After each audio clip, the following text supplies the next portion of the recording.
My God, I hate drugs.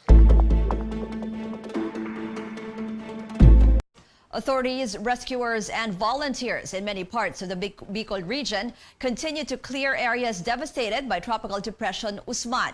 Others working to find and retrieve those buried in landslides. Cian Arcangel has the latest in the operations in Sangay Town in Camarines Sur, one of the hardest hit provinces.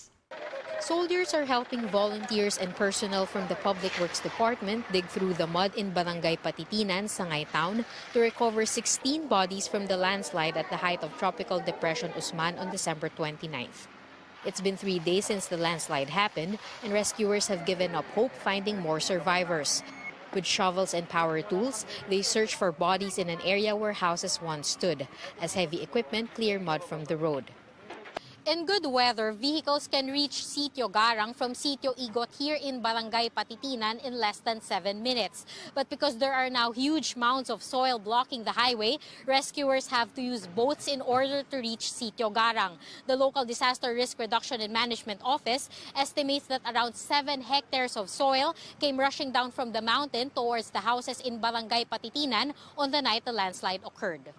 Maricris de Villa is grateful for surviving with her 2-year-old son. The landslide buried their house. She remembers hearing booming sounds on the night of December 29th and seeing soil rush towards their house. Nag-flashlight po ako. Naku, bigla po akong nakita ko yung lupa po. Malapit na po sa ulo ko. Kinuha ko po agad ito. Winasa ko po yung plywood na ganito po kataas, gamit po ang siko ko. Ginanyang-ganyan ko po. Tinapon ko po siya sa kapinyahan. But it was tragic for Jose Erno. He returned to Sangay on December 30th to find 7 of his 8 children dead. Rescuers are still searching for his wife and youngest child. Erno says he was clueless as he was working in Legazpi during Osman's onslaught. Nung dumating ako, puro na lang lupa na doon. Wala nang nakatayo. Lahat yun, dala yun. Pati yung pamilya ko dala. Hindi ko alam, yung ulam pala dito, malakas. Sa Legazpi, hindi naman masyado eh. Mayor Evelyn Fuentebella says residents were twice told to evacuate, but many ignored the warning. Fuentebella admits she didn't order a mandatory evacuation. Hindi namin ini-expect ito eh. Sino ba naman gusto nito mangyari, di ba? So, hindi kami nag-mandatory. Yun lang siguro ang pero they were warned. Vice President Leni Robredo says the local government should consider relocating residents since Barangay Patitinan has been identified as a landslide-prone area. Siguro ngayon kailangan puwersahin na hindi na pabalikin kasi talagang hindi worth ng buhay nila yung pagpunta. Pinuntahan ko yung lugar, maraming mga lugar doon naguho na yung ilalim. Hindi na talaga siya fit para tirhan pa. Local authorities say search and retrieval operations may only continue until Friday because the daily rains could trigger another landslide. The residents, particularly in Sitio Garang, will be evacuated for safety. In Camarines Sur, Cian Arcangel, CNN Philippines. A town in northern Samar is also reeling from the devastation of Tropical Depression Usman.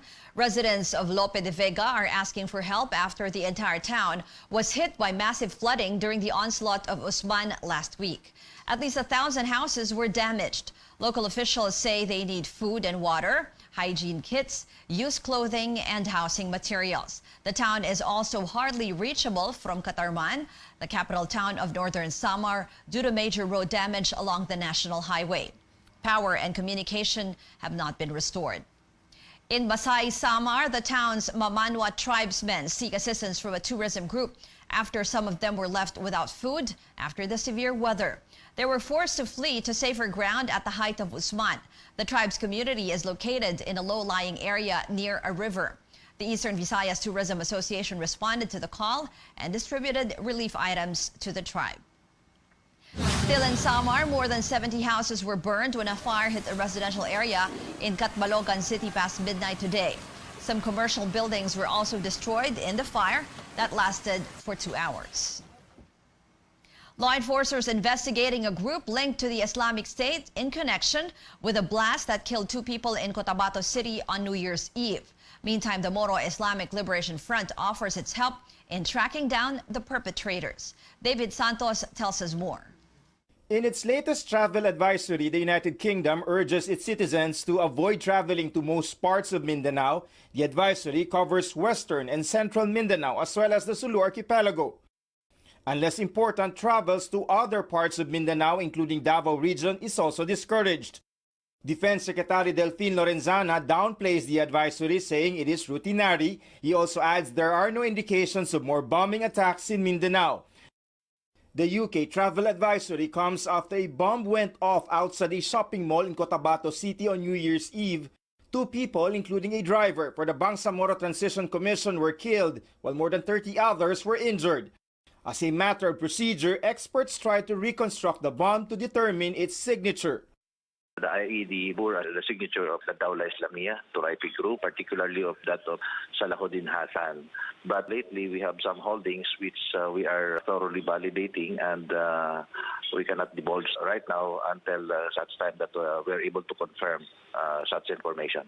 Speaking to CNN Philippines, The Source, PNP spokesperson Bong Durana says the situation could have been worse if not for martial law in Mindanao. The Armed Forces of the Philippines is taking the lead in securing the area. So just like what Jel Sobihana said, it's good practice in crisis management or any crisis incident that we need to go back to normal. So that's why we are calling the people to go back to normal. While we can be vigilant, we should also be watchful but remain calm, because we don't want to, let's deny the enemies of the state the luxury of, causing us to cower in fear. The More Islamic Liberation Front is offering to help the government track down the bombers.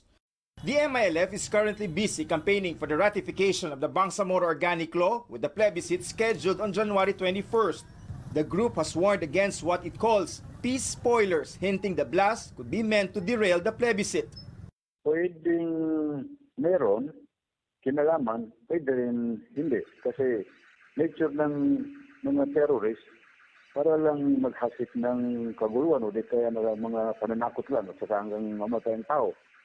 Groups monitoring the Mindanao peace process are calling for sobriety, urging residents to avoid finger-pointing and for government to refrain from hastily blaming the usual suspects.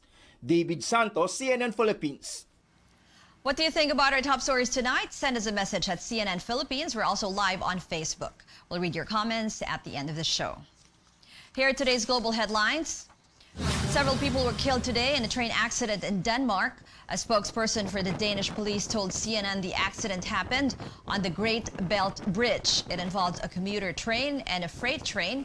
Police say no cause for the accident has been established, but the 2 trains may have had contact. Danish police cannot yet confirm the number of dead nor who the victims are. North Korea's 6th nuclear test back in 2017 was so powerful, it's still triggering earthquakes more than a year later. South Korea's Meteorological Administration says a small quake hit the country's North Hamgyong province today. The tremor was induced by the underground detonation of a nuclear device in September 2017. That nuclear test was North Korea's most powerful to date. Seoul says the magnitude 2.8 quake felt today struck about 11 kilometers east of the Punggye-ri nuclear test site, the only known facility of its kind in North Korea. The reclusive regime says the site has been shut down. Rescuers pull a baby alive from the rubble of a collapsed apartment building in Russia. Dramatic footage shows workers pulling away debris to reveal the child, described as less than a year old. Officials say the boy was hospitalized in serious condition. The building collapsed after a natural gas explosion that killed at least 8 people. The Philippine Foreign Affairs Department says all 10 Filipinos in the area are safe. And the new year started with a record-setting space mission over 6.4 billion kilometers away. Here's our first look at an object at the edge of our solar system. Scientists say the New Horizons spacecraft took this picture of Ultima Thule. Is an icy space object located over 1.6 billion kilometers past Pluto. That's about 32 kilometers long and 16 kilometers wide. The picture was taken during a high-speed flyby. Scientists expect to have higher resolution photos in the next few days and say the mission will help understand the origin of the solar system. The guitarist of an iconic rock band drops an out-of-this-world song, while one horror comedy gets another installment. CNN's Rick Damigella has more in the Hollywood Minute.